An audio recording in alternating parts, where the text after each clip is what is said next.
kita lanjutkan ke soal nomor 6. Pertanyaan soal nomor 6 yakni, berikut ini masalah kependudukan yang dialami oleh Indonesia adalah yang pertama, tersedianya lapangan pekerjaan. Apakah ini suatu masalah? Bukan.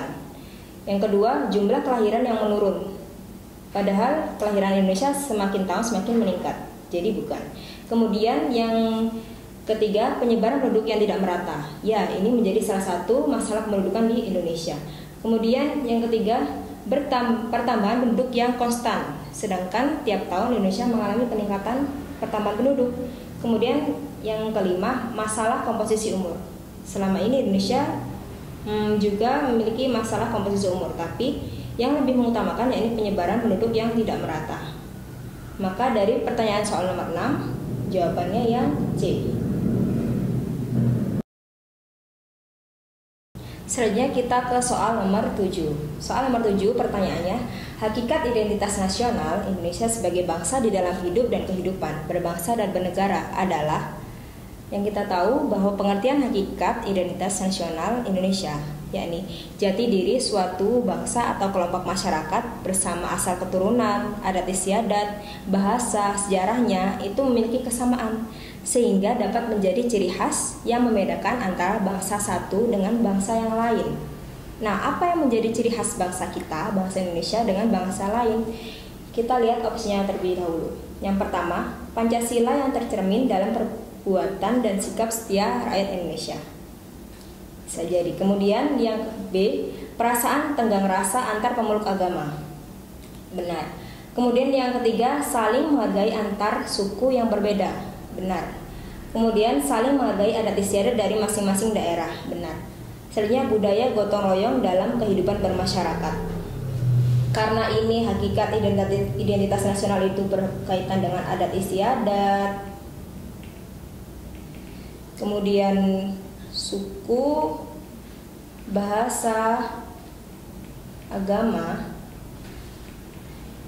Namun yang menjadi ciri khas Indonesia yakni Pancasila. Kita pegang kata Pancasila yang menjadi ciri khas identitas nasional Indonesia.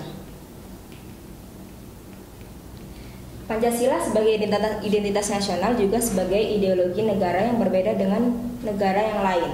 Oleh sebab itu, yang menjadi ciri khas Indonesia yakni terletak di ideologi yang dimiliki oleh Indonesia yakni ideologi Pancasila. Dari kelima option A, B, C maupun D dan E, option yang paling dekati yakni option yang A, bahwa Pancasila yang tercermin dalam perbuatan dan sikap setia rakyat Indonesia itu merupakan hakikat Indonesia yang terkait dengan identitas yang dimiliki oleh Indonesia.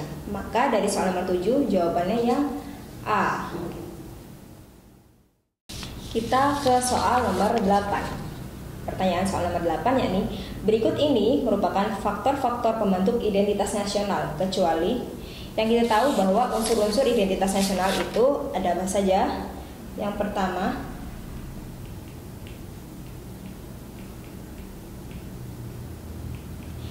ada suku bangsa.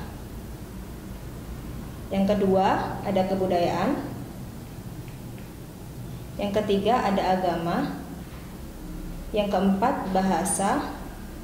Yang kelima, sejarah. Nah, dari faktor-faktor pembentuk identitas nasional berikut ini, dari pertanyaan ini, kecuali apa saja? Yang bahasa, ya termasuk faktor-faktor pembentuk identitas nasional. Kemudian yang B, suku bangsa. Benar. Yang C, agama. Iya. Kebudayaan. Iya. Dari kelima option yang kecuali, maka jawabannya yang E, kondisi geografis. Oke, kita lanjutkan ke soal nomor 9.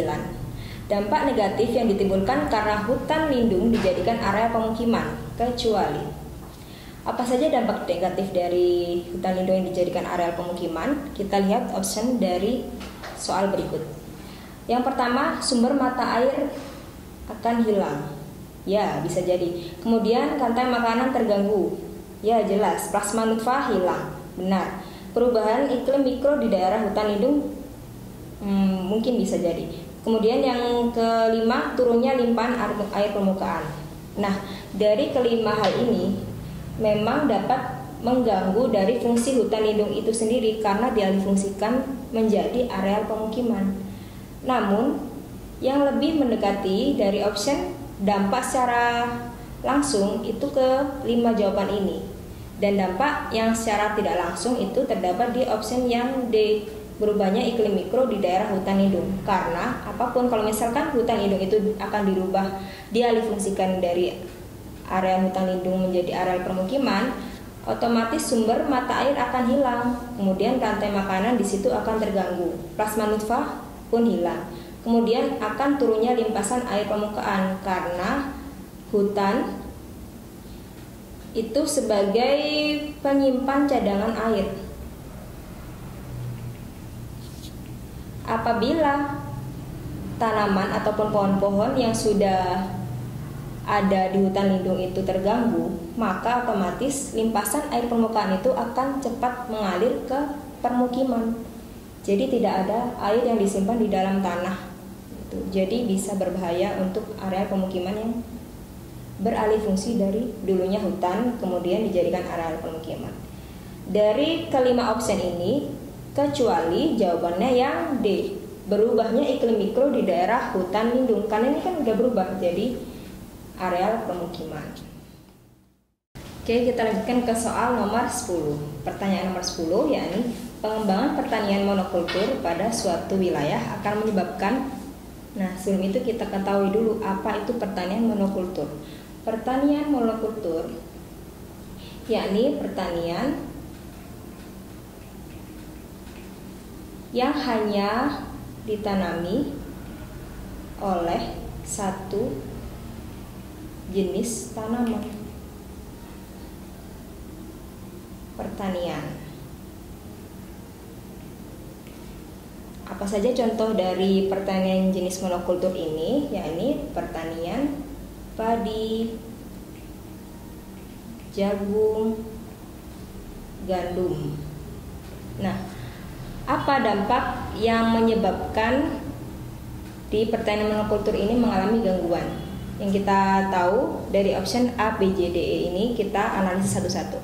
Semakin baiknya tradisi pertanian, belum tentu tradisi pertanian ini akan semakin baik ataupun menurun kalau kita menggunakan pertanian jenis monokultur.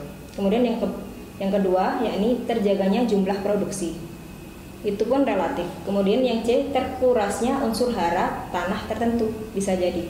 Kemudian yang D, berkurangnya potensi serangan hama. Sedangkan kalau misalkan ini jenisnya cuma satu jenis, hama itu kan pasti akan menyerang dari satu wilayah pertanian itu. Maka harusnya ini bukan berkurangnya potensi serangan hama, justru potensi serangan hama itu akan semakin tinggi di pertanian monokultur. Kemudian ada pemborosan air tanah. Bisa juga pemborosan air tanah terjadi. Namun yang lebih mendekati dari kelima option ini yakni terkurasnya unsur hara tanah tertentu.